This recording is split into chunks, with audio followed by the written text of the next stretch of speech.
Welcome back to Talk of the Town on 99.7, 1450 WHTC and WHTC.com. We welcome you back to Talk of the Town for this Friday, October the 1st. I'm Gary Stevens. Glad you are with us. First Friday of the month, our 10:30 segment. We get an update on things going on with the Community Foundation of the Holland, Zeeland Area, whose president, Mike Goorhouse, joins us via the Zoom connection this morning. Michael, good morning. Hope all is well with everybody over at the CFHZ. They're good. Thanks for having me this morning. Glad you are with us. And if you have a question about the Community Foundation of the Holland, Zeeland Area, Mike will be happy to answer it at 616-395-1450. From time to time, I ask our regular guests on a monthly basis to sort of give us a little bit of a primer of what they do and what their organization is all about. We have new people not only listening to our show, but new people that are into our area and may not be aware exactly what the Community Foundation of the Holland, Zeeland Area is and what they do. So I will give you this opportunity before we go much further, Mike, to tell us what CFHZ is and does. Yeah, sure. So the Community Foundation, there's community foundations in a lot of communities across the country. So we do very similar work in the different places. And the primary two things that we do is we build and manage a local endowment called our Communities Endowment, which provides a vehicle for donors who want to give to the long-term vitality and success of our community, a place to contribute. And then we manage those funds and we give away a portion every year to nonprofit organizations who are working to make our community a great place. So we review grant applications from local nonprofits and allocate resources to help them do their work. So that's kind of one piece, is building and managing this permanent community endowment. And the second is we provide services to donors to help them achieve their charitable goals. So we provide vehicles, scholarships, donor advised funds. Sometimes we sponsor fiscal sponsorship for local community projects, where we act as a kind of financial hub for charitable resources, companies, families, individuals, where they can organize their giving. They can often do that multi-generationally. They can give different types of assets to their charitable accounts, and then we help facilitate giving for them. So we kind of say community endowment, donor service. Those are the two things we do. Every dollar that we have is going to go out to charity, to nonprofit organizations, and we primarily work with folks locally here in the Holland, Zeeland area. Now, another thing along those lines, when you do help organizations, a lot of what the foundation does, Mike, is really help fledgling organizations really get going. But sometimes if a organization's been around for a while and they run into some tough times, the foundation is there to help. Sure. Yeah. So we kind of do both, and Gary, I mean, it's certainly when someone, when the needs are high and the opportunity, so there's needs to be had there. Certainly we are involved there, but we're also involved when organizations are doing great work to just keep doing more of it. Right. And so it's really kind of on both sides of the continuum. When folks are got something good going on and we want to help them expand that work to do more of it, the foundation is there to be helpful, but also we are certainly helpful too to kind of keep important things going in our community when different situations happen. And so we do. We do provide leadership to the community in a lot of ways. We kind of show up in a lot of places. We're at a lot of meetings. We have a lot of relationships with the nonprofit community, but also the business community, the faith community, donors, public servant kind of leaders. And through all those conversations, we try to connect threads. So-and-so church is talking about doing something over here, and we know that different nonprofit over here should be connected, or a business sees a need for their workforce. We can connect them to a service provider in the public space. And so it is kind of it's interesting because we don't kind of do one thing. It's not like we feed hungry kids or provide housing for seniors or, something that is really tangible to describe, but instead we're kind of a connector, and kind of a tissue for a lot of things that happen. But primarily dollars and cents, a lot of spreadsheets, and a lot of dollars coming in and dollars going out.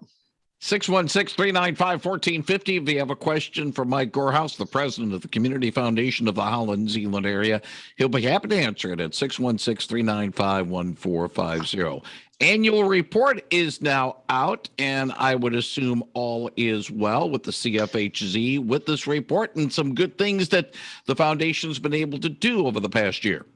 Yeah, yep. So it's our 2020 annual report, it's amazing what happened in 2020. I mean, it was just a year. And so we just released our annual report, kind of walking people through the year and how we showed up and kind of partner with good things happening in the community and supported good things happening in the community. So a lot of stories there in that report of impact, but also stories of donors. And so what I wanted to do today is just share a few of these stories, at least at a high level, because go ahead. And before you do share some of those stories, I do want to get to a call. Perhaps they want to chat with you. Good morning. Yeah. You're on the line with Mike Goorhouse. Yeah, hi, I'm Mr. Goorhouse. I know that, again, like you said, you help manage, not the donations for certain organizations and people and foundations. How many gifts are target specific, as opposed to how many people just say, okay, we're going to give 10% this year to an organization, and they give it to you, your organization, to let you distribute it the way you see fit, as opposed to targeted. I want to give that 10% and I want to go to this organization. You understand? Yep, absolutely. It's a great question. So about 3/4 of our assets, about 75% of our assets, are what we call donor directed. To your point, kind of target specific is the phrase I think you used, where the donor is either pre-selecting the organizations that will receive the dollars, or in some meaningful way are influenced where the dollars are going to go. And then about 1/4 of our assets are what we call unrestricted, meaning that we have the ability to respond and be flexible to whatever the needs and opportunities of the day are. So that's kind of a breakdown of our assets. The more directed part of our work is typically a little bit more pass through. The money kind of comes in and goes out fairly quickly, whereas the unrestricted portion of our dollars are more permanent endowment, meaning that we have those dollars for the future. And so yeah, it's about 3/4, 1/4 of assets. You'll see a lot more of our grants. On last year, we gave out 12 million in total grants, and 10 million of those were donor directed. 2 million was from kind of where we were deciding. So that gives you a little bit of sense of a breakdown. And a follow-up to that, do you think that the community would be better served with unrestricted gifts as opposed to, I know the restricted gifts are beneficial, but do you feel that there would be a greater impact within the Holland community if that was up to 35 or 40% of people just gave money, knowing that you would distribute in the way you see fit? Not criticizing either one, but just wanting your thoughts on that. Yeah. Well, I'll put you on the payroll. You can be on our marketing department. No, it's a good question. I laugh because, in general, I think the foundation has access to information and a connectivity that I think we can be wise stewards of resources in the community. Not better than individuals making their own choices, but I do think we are, just by the nature of we wake up every morning talking to all these folks, and we see which nonprofits are delivering at a high level, which ones are struggling a little bit. So I think we do have access to information that does make us wise stewards of resources. So that would lean towards, unrestricted is a really helpful thing to do.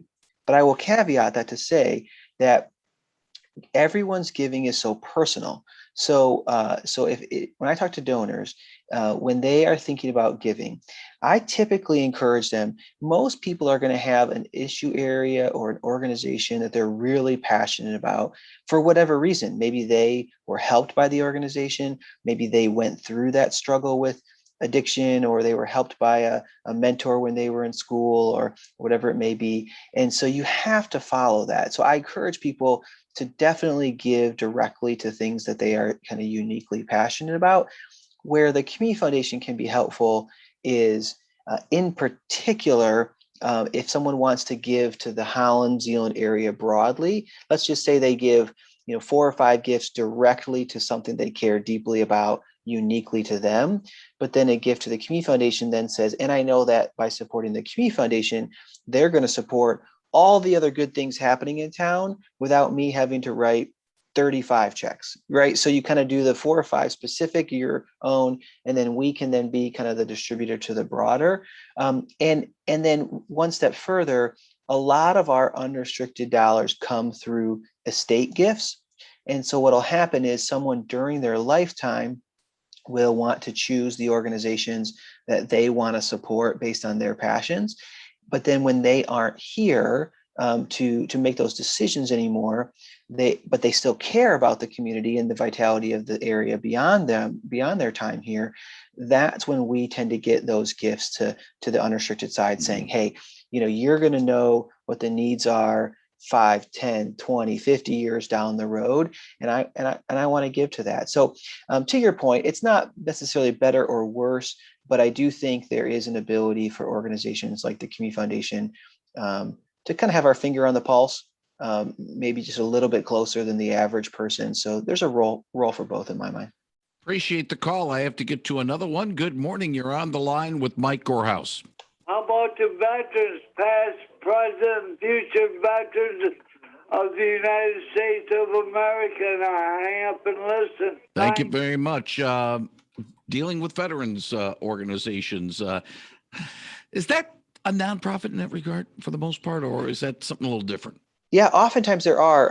And so veterans are a hugely important part of our community. And as we look across the different demographics and we look at data, in many cases, veterans have specific needs that we need to address as a community and we need to lift up, in addition to celebrating their service and thanking them for the important work that they do in the service. When we look at other needs around mental health, especially, there often are some acute needs for veterans, not always, but sometimes, that we need to pay attention to. And so veterans are an important demographic of the community and population that we need to think about. It's interesting when you look at community data, when you can disaggregate data by kind of different pieces or things, you can see where different needs are more prevalent. And that's an important part of what we do. We're in the journey right now with our board. We're spending basically half of 3 straight board meetings just diving into local data, where we get presentations from the United Way on the community needs assessment, from the county on the youth assessment survey, on education data around ALICE and financial stability, because the data, you have to look at the data to enlighten where in the community dollars can be most needed. Let's get one more call before the break. Good morning. You're on the line with Mike Goorhouse of the Foundation. Good morning. You're a smart guy. From what I understand, you worked an internship into a full-time job. But I'm wary about organizations, charities, public organizations, social organizations at the salary of what the head honcho makes. And I'm a bit wary to ask this question, but is your salary public information? It is. Yep. What is it, please? Yeah. So for 2020, I make $150,000 for my salary. Okay, but you'd be surprised what some organizations that are supposed to be charitable, supposed to be social, supposed to be public organizations. For instance, I'm in TIA CREF, which was originated as a teacher's annuity fund, and the CEO of that, I guess, has retired, but the last one made $29 million a year. I think this is outrageous. Yeah, no, I appreciate the comment, and what I would build on that comment is I think every organization that uses public funds has to be, you have to look at how are we spending resources, and are those resources creating impact. And I think where I would probably land is it is appropriate to be intentional that we are compensating nonprofit staff for the good work that they do, but this is public money. So I think, to your point, I think we need to be very intentional. So what I'm trying to say is I'm probably stumbling here, but a bit it's both and. I think it's not a smart choice to starve our nonprofit staff. It's tough to recruit talent if we don't pay enough to recruit good folks. And you gave a good example, and there are others where people have abused it. And I want to name that too. And some out there may feel that I or others locally make too much, and I can appreciate that. And but also I think it is important to think about how do we make sure that we are compensating folks that are doing important work in our community well too. So I appreciate the comment, though. We have to be really thoughtful about how much we spend on overhead. And Mike, I do want to give you an opportunity. We have about 3 minutes to go on this. Talk a little bit about that annual report. There's some things in it that you wanted to spotlight.